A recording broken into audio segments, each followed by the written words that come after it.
Welcome to Pixelated episode 81. I'm your host, Will Saddleberg. This week, Abner talks Damien and I through his hands-on time with Android XR glasses ahead of Google's first monocular launch in 2026. It's a vision that sounds surprisingly similar to the promises of Google Glass, and Abner's experience certainly made me want to try it for myself.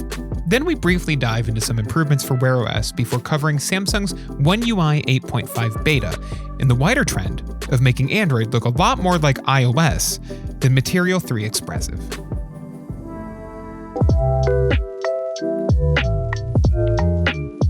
So you've seen the vision, Abner. You've seen, I mean, pun intended there, Google Glass follow-up, AR in real life on glasses.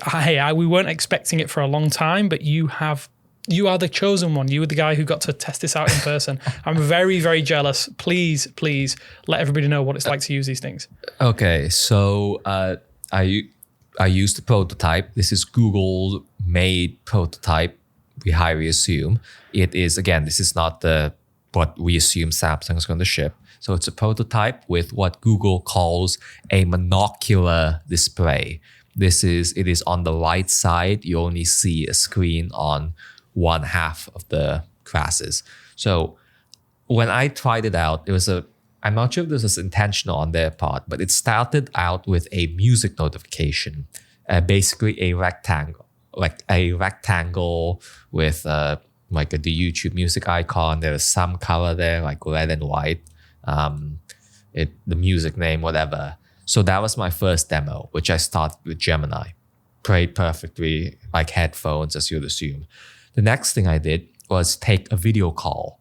And then I saw my screen go from like a tiny rectangle to a rectangular feed of somebody's face, a full color.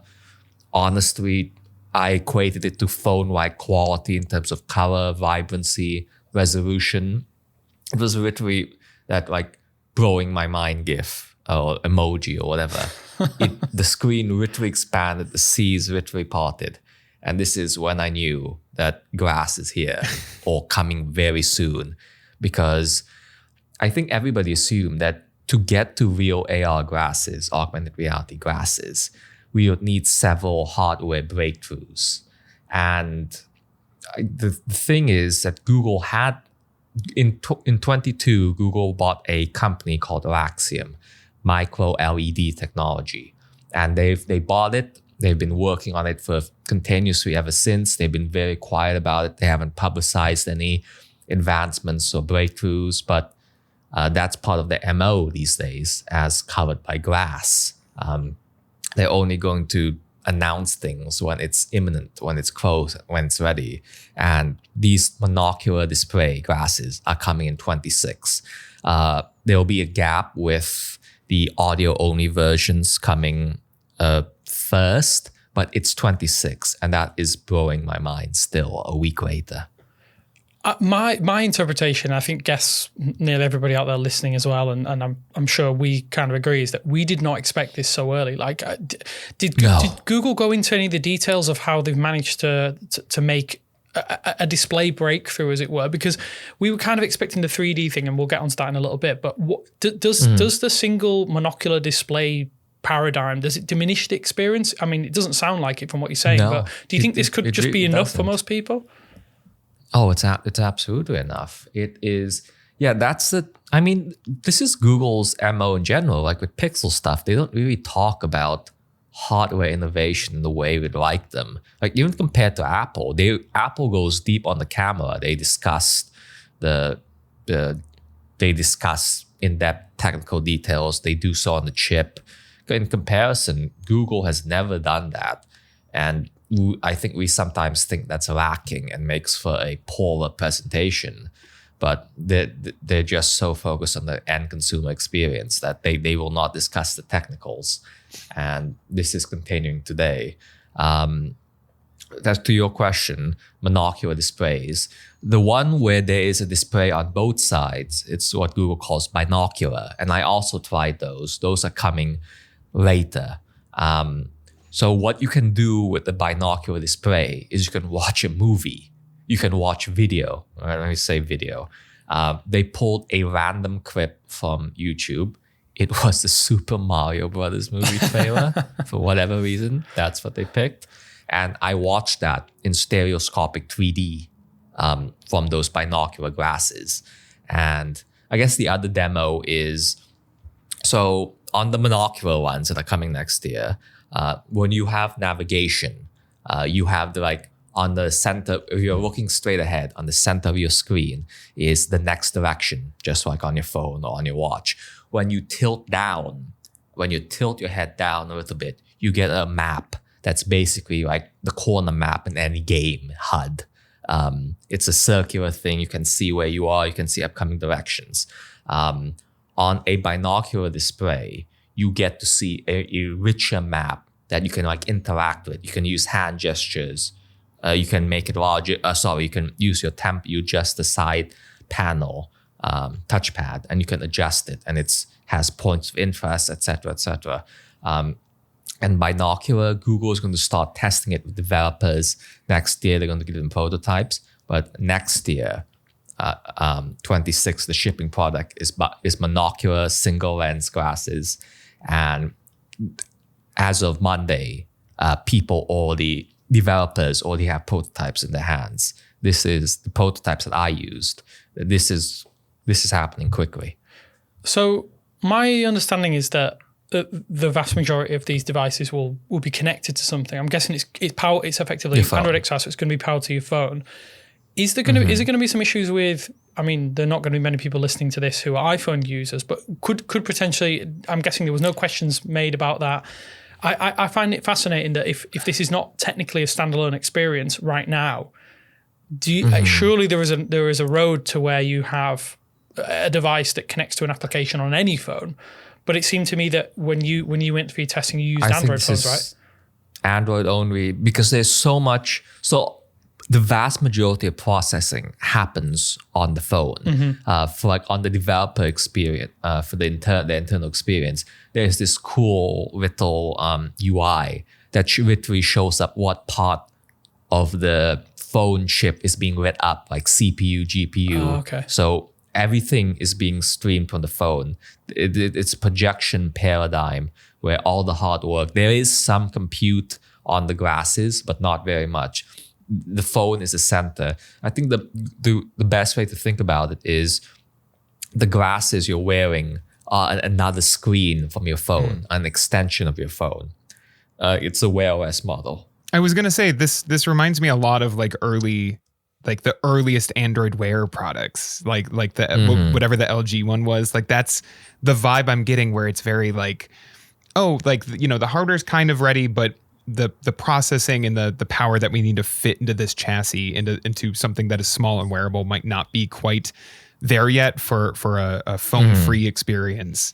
So they kind of lean into the you've probably got your phone in your pocket, so let's just pair those together, right? And now a decade on into watches, we're very much in the point where you can, any of us, as long as you have an LTE watch, I suppose, can go out and do basic tasks without a phone, no problem on your watch. Even some more complicated tasks now, I guess, with Gemini and everything. So very similar.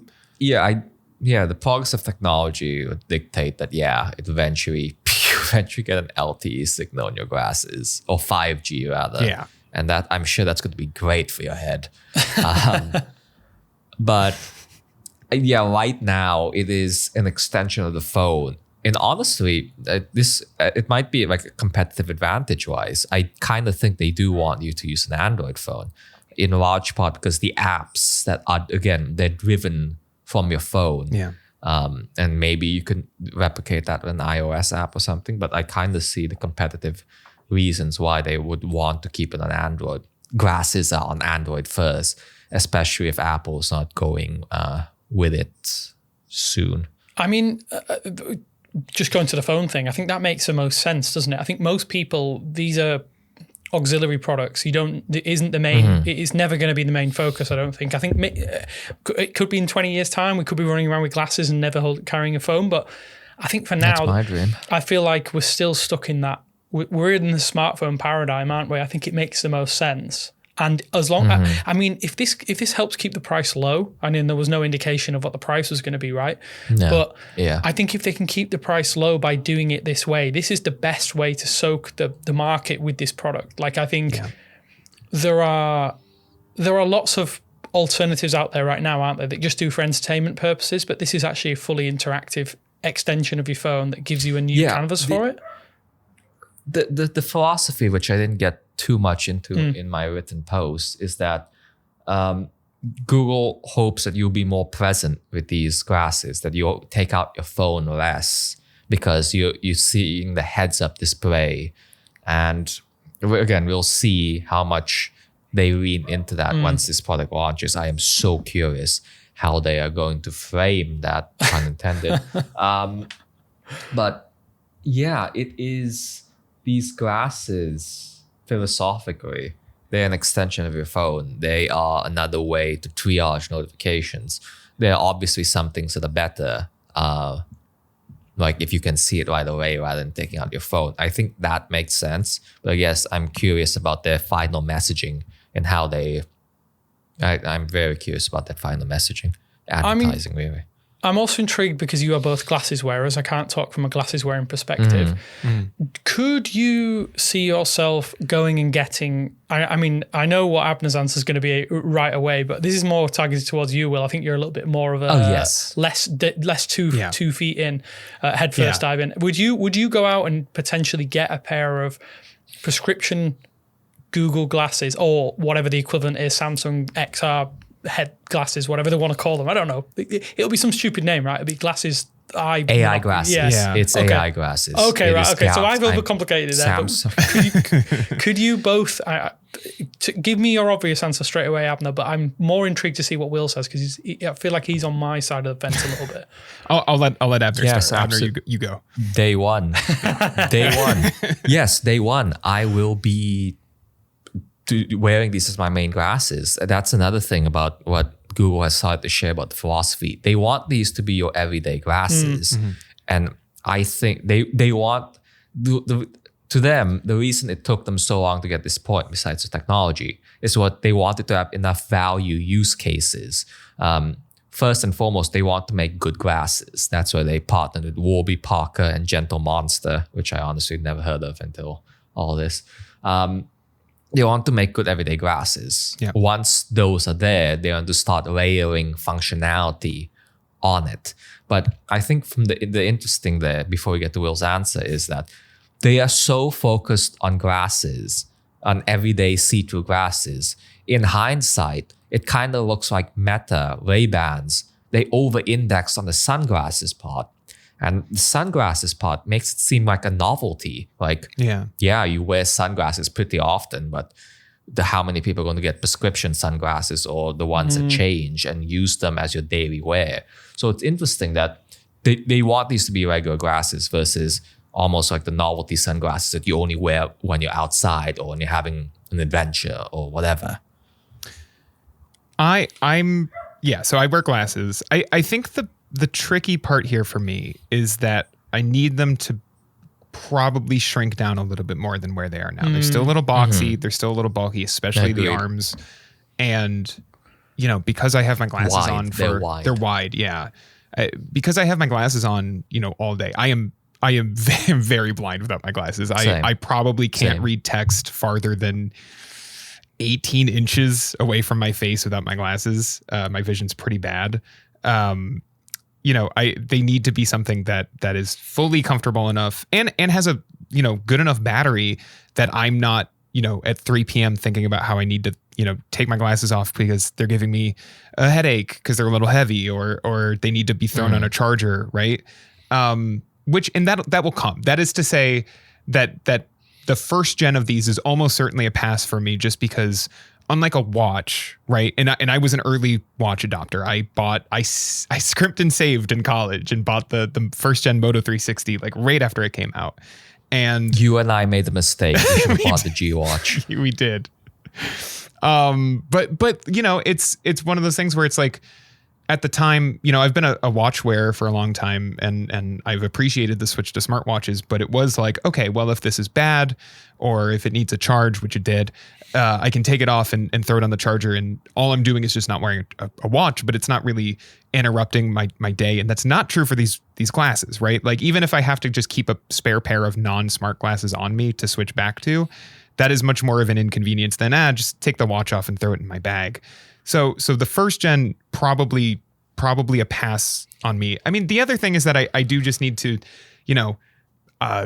working from home, it makes it complicated in terms of like, well, what is the advantages of wearing this compared to just a standard pair of glasses, right? Like it needs to be a feature set that fits into my life, right? Like I'm not, I don't know if I travel enough these days for the map feature to work too much, right? In Buffalo, it can be walkable, but not so much. It's I'm usually in a car if I'm going somewhere. It's things like that, right? So it's just a matter of finding the right feature set, the right price, and the right build for me. I don't think that makes the first gen a flop or anything, whatever this ends up being. But I think it just means that like it's really cool we're here, and like especially the dual display model is even more appealing to me, just because the idea of like wearing relatively standard glasses and then having a display on a plane or something is really cool. But yeah, I don't know. I think their time will come for me, but it's a matter of finding the right combination of everything. And that might be 2028, 29, 30, but it's coming. So I think Samsung's first generation of audio only glasses, I think those will be light enough. The ones that only have a camera, speaker, microphone. I think those will be pretty close to glasses. I don't think I can say that about the display versions and with battery life considerations or whatever. But I think the first one is going to advance with the hindsight of what Meta have been doing, Ray-Bans have been doing for the past few years, and what the very early AR stuff have been doing. I think the audio-only versions will be relatively compromise-free, but I do agree that the monocular ones will be taking a hot minute to get there. But again, I'm in for both. Damien, you don't wear glasses. I don't. I've seen you wear sunglasses. What utility? And the thing to Will was asking about what's the utility. With the display glasses, I was so amused by seeing the time and the weather. Just seeing the time and the weather. That's like the default screen. Yeah. It kind of looks like the at a glance widget on Pixel. There's so much amusement from seeing it overlaid over the real world.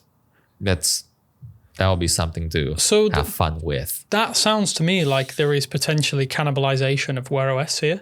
There is a potential here that this could take over, where like we're going to get into some cool stuff that Wear OS has added recently, but does this feel like that go-between? This feels like a go-between that I didn't anticipate. If you're going to get that at a glance information all the time, then why would you wear a watch? So there is Wear OS integration with Android XR.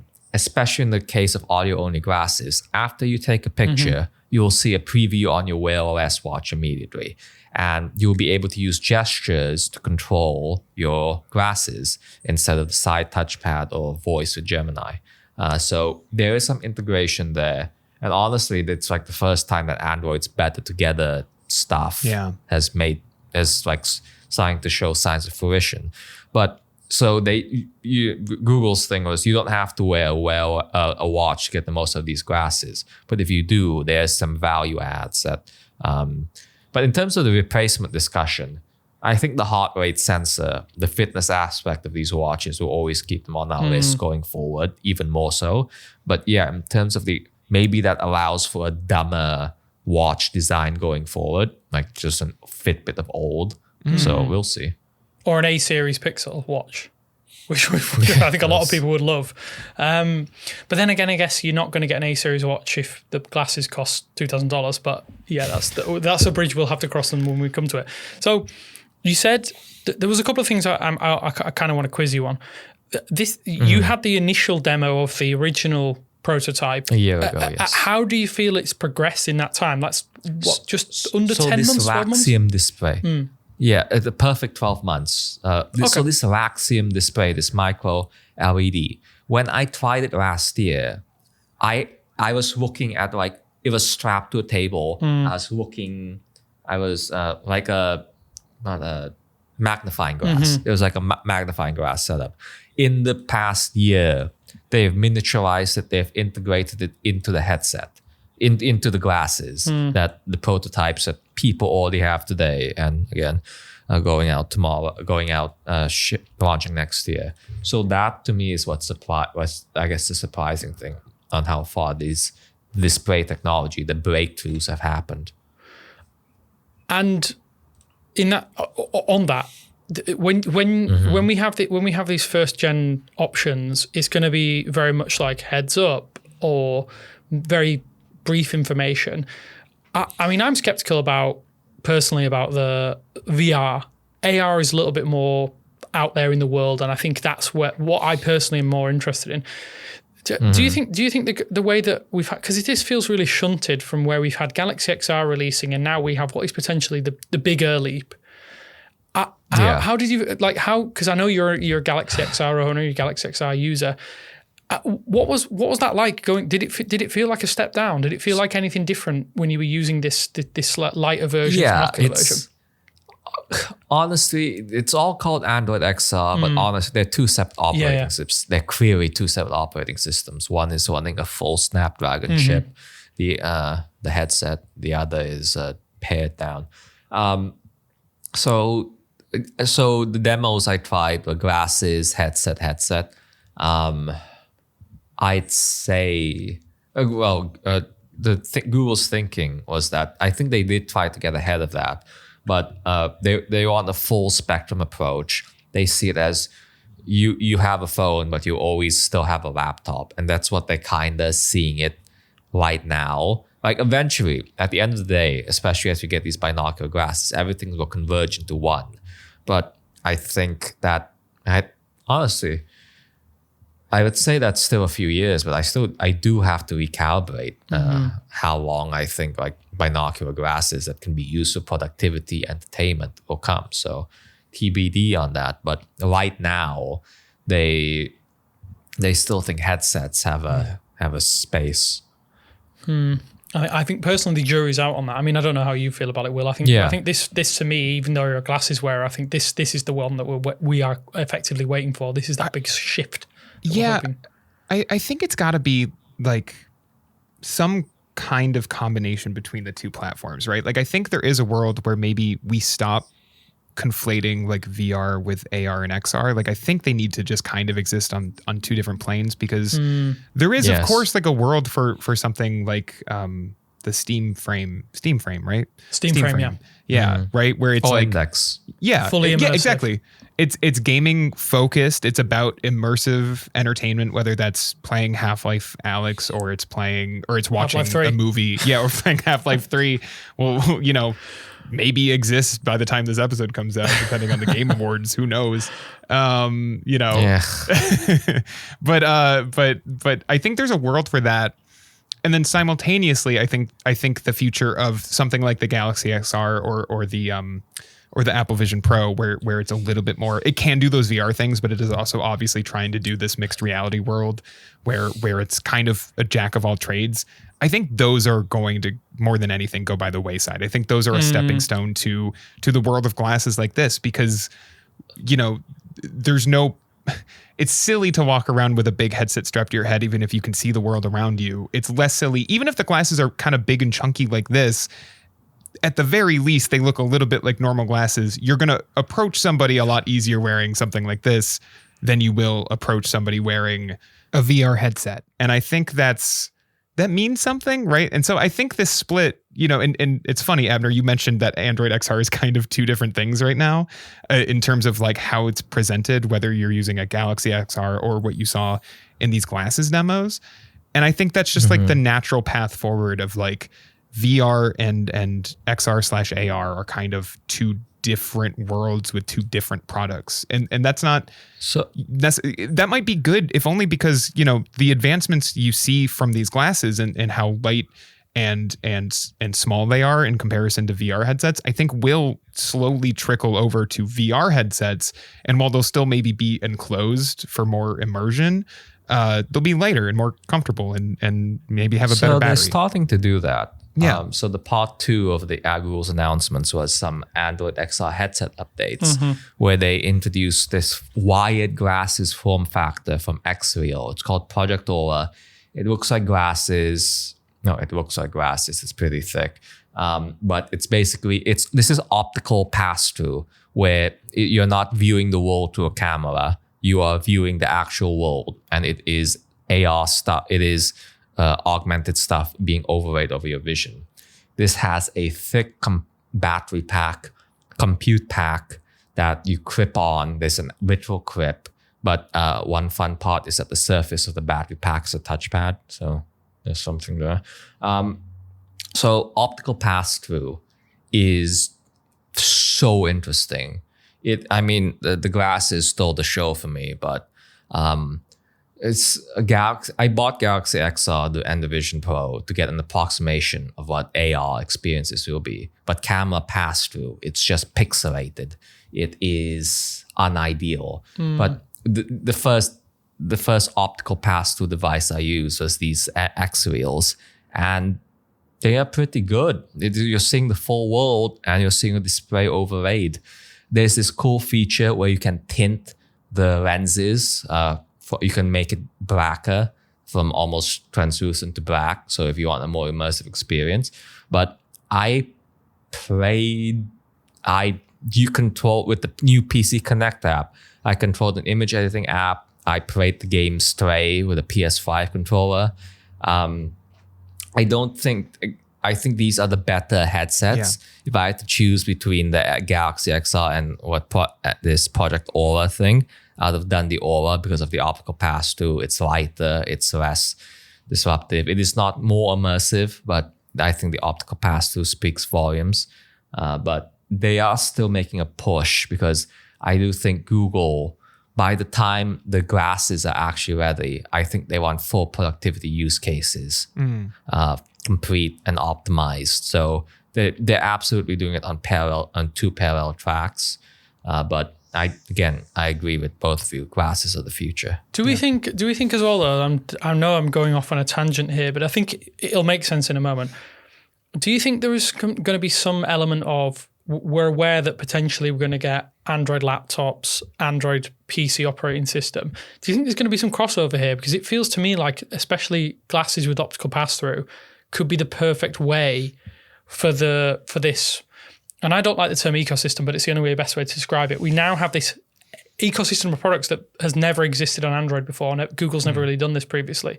And we get this kind of closure of an area, and it's all Gemin-eyes at the heart of it, but it's all effectively tied back to the good work that they've done with Android as a mobile platform, but it then bleeds out into every single area. Like if you mentioned productivity applications, I could definitely imagine, much like people say with Vision Pro, and I'm not sure with XR, that Galaxy XR that often yet, you could potentially use this as a second screen, like when you're doing actual work. Yeah.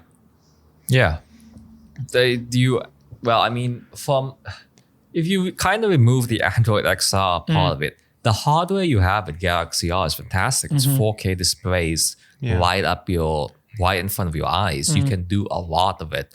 And again, the Vision Pro has demonstrated with the Mac Virtual Display.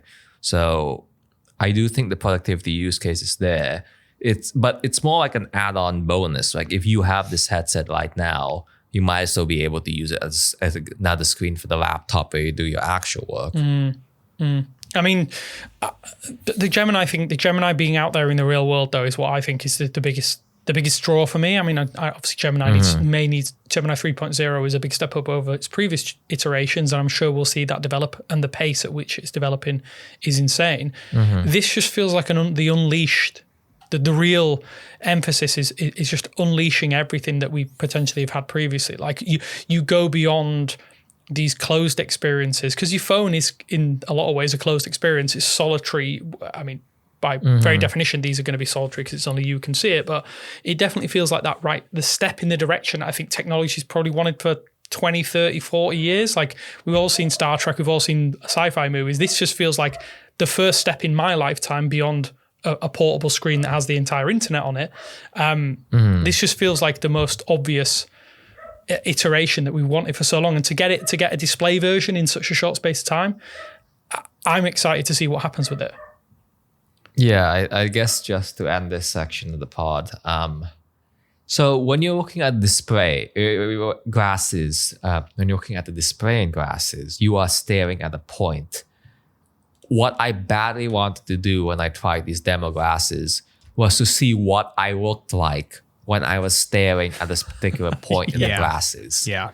It's like, I assume you're like laser focused on one point. And I'm so curious what that looks to other people. It's funny you say this, because I was sitting here and I was like, oh, maybe this kind of, even at its most basic, it can sort of replace and I feel like it's kind of gone away in the last 10 years, but the stigma of like glancing at your smartwatch for notifications, right? I feel like that was a much larger thing 10 years ago than it is now. I feel like people don't consider it as rude, but it would be great to be like, oh, like I can see the time or, an incoming notification or whatever, like without looking away from the person I'm talking to. Yeah. And then I was like, oh, but or are people just going to become so like pinpoint noticing like when my eyes shift to the corner or something, or when like focus changes suddenly and they're you're looking at your screen, aren't you?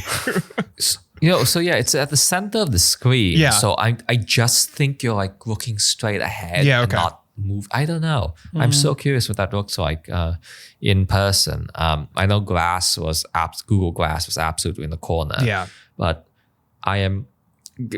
another thing, like these audio-only versions, they will be your headphones. I don't think most people want to double up on headphones once this becomes good enough. So that wins me over maybe more than the display-based glasses at the moment, just because the idea of if you could get glasses down to essentially, if they can just be like, these have a microphone and a speaker, and the speaker is like just for you, it's bone conduction or whatever technology you want to use, right? And so even when I, if I'm like, oh, I'm just like walking to the mailbox or something, I don't need to put headphones on, but I can switch my audio source from the speaker that, I have a podcast playing on right now to walking out to get the garbage cans back off the street or something. I don't know, right? Like these little things where it's like, well, I'm not going to put headphones on, but I have these just always on me. That is great. So like even the displayless feature, and then someday down the road, maybe that's when I upgrade. I think it has a very good opportunity to disrupt multiple markets, and whether or not Google are intending on doing that is neither here nor there. But I mean, what it sounds like, Abner, is what the solution is that Google needs to sell googly eyes with each pair. And just stick them straight in the middle, and nobody's none the wiser that we're staring off into the distance. But that's Google Glass, Google Glasses, Google AI glasses. I'm going to keep getting the name wrong multiple times. Spend 2 seconds on it, actually. AI glasses. Yeah. It's fine, I guess. It's a shame they burnt the glass branding, a decade ago, because it's much better branding. It is. If Google is not making glasses, first-party glasses, which I don't think they're doing imminently, it should be called Google Lens. I've always thought that. Okay. If they Pixel Lens or whatever, if they ever make Gemini first Lens, party, maybe. it should be Gemin-eyes. Gemin-eyes. Oh, we've got it. Gemin-eyes. Gemin-eyes. And that's the podcast episode title. Done. Writing it down. Gemini-eyes. But so moving away from these Gemini-eyes, we're going to talk a little bit about Pixel Watch 4. We've had some, cool features added. I'm not sure if I'm going to use them, but tell me a little bit about this, Abner, because this came in late to my inbox over the past 24, 48 hours. So this is basically the feature drop we had last month, which I kind of thought we were going to have one this month, but okay. It was phones only, nothing about any other form factor. So on Tuesday this week, we basically got a bit of feature drop for Pixel Watch. So the handwriting feature Pixel Watch 4 is gestures, one-handed gestures. You can double pinch where you bring your thumb and forefinger, index finger. Yes, yeah. And you double pinch to take actions. And there's the quick wrist turn, which if you're looking at your watch, you tilt it outwards and then you bring it back. That quick wrist turn dismisses notifications, incoming calls, and the other one lets you press buttons. Basically, it makes you scroll alerting notifications that are coming in. It pause timers, pause music, play music, take a photo when you're in the camera app. I guess the one nice UI thing that Google did was they're overlaying hints throughout the UI directly over buttons that to signal that this is where you can take a double pinch. It is one-handed usage, which on the Apple Watch that has had this for a few years, I don't really use it. Yeah, it's not. I having used an Apple Watch, I don't think it's very good on the Apple Watch. I think it's kind of unreliable and is not used for anything beyond like scrolling. It's a little silly. Yeah. My biggest concern is that the gesture to kind of go away and then come back to dismiss notifications. I know for a fact, and I'm sure you guys get it, where like your sleeve cuff will go over the watch and you kind of do that. Mm-hmm. I know that I'm going to dismiss all of my notifications accidentally. It's going to be really irritating. But I think that's a concern. I think I'll probably disable it if there's an option to do so. It doesn't look. I'm not sure from the information. I'll you can disable one or the other. Well, brilliant. I will be doing that straight away because otherwise I will have no notifications and I'm wondering why is nobody speaking to me. Or I talk with my hands, so I'm screwed. True. Well, I mean, as the resident videographer here, the amount of times that I'm on camera and I'm waving my hand around, and I've actually started taking my Pixel Watch off because I'll instinctively look at it and get a notification during recording. So that will be the first thing that I disable. I think one of the quiet little things in this update that caught my eye straight away when I read about it, they finally updated the status bar pane to get rid of the half moon and put the bedtime mode logo in. Consistency. I love consistency. Person. I am that person. I want to have the right icon that is used on my phone. The icon is ugly. Yeah. This bad it's fine. photorealistic Pictionary icon, whatever. It's fine. I don't want it to be a half moon. The moon was good. Yeah, but it doesn't make sense to me. I have the bedtime mode icon on my phone. I'm used to the bedtime mode icon. Make it work across both of them. It's the same with Do Not Disturb. They're not going to suddenly change that. I'm glad they've gone for some consistency here, if I can even say it. And too complex an icon. Yeah, well, Google can keep doing this. I love these little consistencies they have between it, and it's one of the reasons why I think we've had One UI 8.5 this week. I'm going to go off on a tangent now. Sorry, guys. Samsung decides we're not going to put too much Material 3 Expressive in. Google just keep doubling down, keep making Material 3 Expressive the best that it is. I think it's fantastic. It's a really breath of fresh air when every single other OEM out there is trying to do, or at least steal some things from Liquid Glass. I don't think it's full on One UI 8 by any stretch of the imagination. There is elements of Material 3 Expressive in terms of like those floating toolbars, but there's definitely a lot of people looking at what Apple are doing and thinking that's the right way to do things, and they've fumbled it. So Material 3 Expressive, keep making it consistent, Google. I love it. Fantastic. Sorry, rant over. I don't know how much you want to talk about One UI 8.5, but I guess increasingly the reason I've accepted, though grudgingly, is that they're doing this because they think that most of the world is familiar with iOS, and all this is it. They're doing all this to make the switching easier, and I kind of think that you should be proud of your own platform and design paradigms. But then when we look at have your own language. Exactly. I mean, Will, you can talk at depth about this because I know you covered it. We saw recently that the sales figures globally do not favor any premium Galaxy phone. So, I mean, nobody's going to, if anyone's going to switch from a phone right now, was it the Galaxy A14 is still the most popular? It's 16, whatever the most recent A1X lineup is. Yeah, but it was, I believe it was Counterpoint had figures for Q3 globally, and it was split 50-50, the top 10 between Apple and Samsung.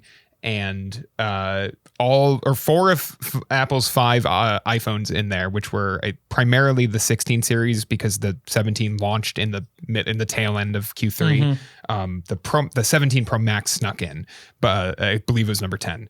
But the top 4 were like the iPhone 16, 16 Pro, 16 Pro Max, I think. And then like the iPhone 16e, which is technically not a premium smartphone by Counterpoint's measures by literally a penny, but whatever, it doesn't matter. And then below that were 5 Samsung phones, but they're all, like I think the A56 was like the most premium device there. And that's still a $400 or $500 smartphone. It's the switching thing really gets me because it's like, I can see the logic. I can see how, designers that are working on something like One UI 5 or Oxygen OS or whatever, like come to the conclusion of, oh, we should make this familiar like iOS so that people switch away from iOS to our platform and they feel right at home. Why would you, like, if you're switching, don't you want something new? Like, I just don't understand who the market is for. That is like, I love iOS, but I love the feel of iOS, but I don't want an iPhone anymore. That's where the logic falls apart. I think the logic falls to pieces because when we look at the data as well for the switching in North America particularly, doesn't it? It seems that Pixel and Google are taking market share away from Samsung because I think that Google is going their own way and doing the things that maybe if you're an iOS diehard, you've been using it for, how long has it happened? Nearly 11, 12 years, I think, something like that. Is that, even does that longer. track? Is it longer than that? Okay, well, I'm definitely, time is passing fast. That's all I'm going to say. So you've been using potentially iOS from high school or middle school or whatever you guys call it in the States. I don't know how your schooling system works. But you could be using that same phone for almost 20 years potentially, and you suddenly want to change the scenery. There is only one phone out there right now that on the market, well, a series from the Pixel 6 and newer, which gives you a genuine breath of fresh air, something that is, and I think it is eminently familiar. There are so many similarities between how Pixel works and iPhone works, but I do think that Google, and this is why I use Android in general, is because I think that Google's organization is better, notifications are better, and we probably should do a full podcast on why we use Android. But Samsung then trying to court iOS users when their sales figures are proving that they're only doing it on the low end of the market. Yep. Surely, I'm sure that the switch is from a cheap Samsung phone that feels like a poor replica and a poor performing replica of an iPhone. They're going to go to an iPhone. You are literally you are putting the ball back in Apple's court. You're not playing you're not playing your own sport. You're not in the same league as it were. Then, versus something like a Pixel 9a that feels like it has its own identity, both design-wise and software-wise. Like you boot it up and you're not mistaking this for an iPhone in any way. And Damien, to your point, like I was 13 going on 14 in 2009 when I got a second gen iPod Touch, right? And so I 2 years later, I had a smart, in 2011, I got my first smartphone that was an Android device, but I can see, there were the iPod Touch very popular in my school, right? Like I think a lot of people my age, I'm 30 now, around 13, 14, 15, got an iPod Touch and then got their first smartphone next. Some of them I know went to like cheap Android phones and then were annoyed with the experience and eventually got an iPhone. And many of them just went to an iPhone. And I agree with you. I think they've been there since, and we're coming up on 20 years. And I think leaning into like, this is the same thing you've been used to for 20 years, but it's like, it's a little slightly different and you can sideload an app, I guess, or whatever. Like, anecdotally, like all of the Samsung people I know in my life, like buy that phone, but they bought into Samsung primarily because it was the power user brand, and they had all these features that you couldn't get on iOS, like micro SD cards and things like that. And while momentum has kept them in the Samsung ecosystem, while all of those features have gone away, you have to imagine if they continue to lead into designs like this, is it going to eventually just be like, well, let me go look at Pixel? Like, is that what's happening? I don't know. I get the impression that that's what's happening in North America specifically. I mean, I guess One UI 8.5, I've been using it for the past 24, 48 hours since the beta opened for my S25 Ultra, and comparing it directly to the Z Fold, Z Fold 7, it's there are nice things. They've done nice things, but at the same time, it's like they're cutting their nose off to spite the face a little bit. I do worry what Samsung's eventual end goal is with One UI. They've done so much good work from 7 to really make it one of the better Android builds, Android skins. Let the Chinese manufacturers do what they're going to do and replicate and kind of copy what iOS is doing. But I don't really get the way that Samsung is working so closely with Google, yet they kind of align themselves with what Apple are doing design-wise. Sometimes, not everywhere. I'm probably diving into it too deep. There's nothing too egregious, really. There's just a few UI elements that are like definitely look like they're lifted straight out of iOS. But One UI 8.5, it's a nice little update. I'll have a video soon. So go check that out when you get the opportunity to do so, if it isn't already live. I like it. I just wish they lent more into Material 3 Expressive, because it just feels like an own goal a little bit. It's almost like you're not supporting Android. Like, support your own platform, or the platform. And it looks so good. I honestly would love to see Samsung's take on it, because Samsung would differentiate it a little bit. And I don't know. I think it's a real missed opportunity. Yeah, definitely. I mean, maybe Google hasn't communicated it probably. I mean, I'm definitely. This is off the cuff. This is definitely my own opinion here. That I think maybe they've not communicated that well enough with their OEM partners. Probably what they're going to do with Material 3 Expressive. Maybe they were a little bit too coy. Yeah. I don't think Google really talks broadly enough about how good their design can be. And Material 3 Expressive is a very good indicator of that. But yeah, that's another discussion for another day. I think we've talked around it, we've talked through it, we've talked over it, but I'm excited to see what these glasses bring to the table in the new year, Abner. So I think judging by what you've said, it looks like it could be a fantastic step forward that we weren't expecting. I want to say thanks for joining me, guys. Again, it's always good fun talking to you every week. And if you haven't already, go check out Abner's hands-on with the Google Glass follow-up, as it were, Google AI glasses. Also check your devices for that Pixel Watch update. I think it should be rolling out right now. And One UI 8.5. If you have any thoughts about that, ping me directly, because I'm delving into it myself. But yeah, thanks guys for joining me, and I'll speak to you soon. Bye. Bye. Thanks for listening to Pixelated, a 9 to 5 Google podcast.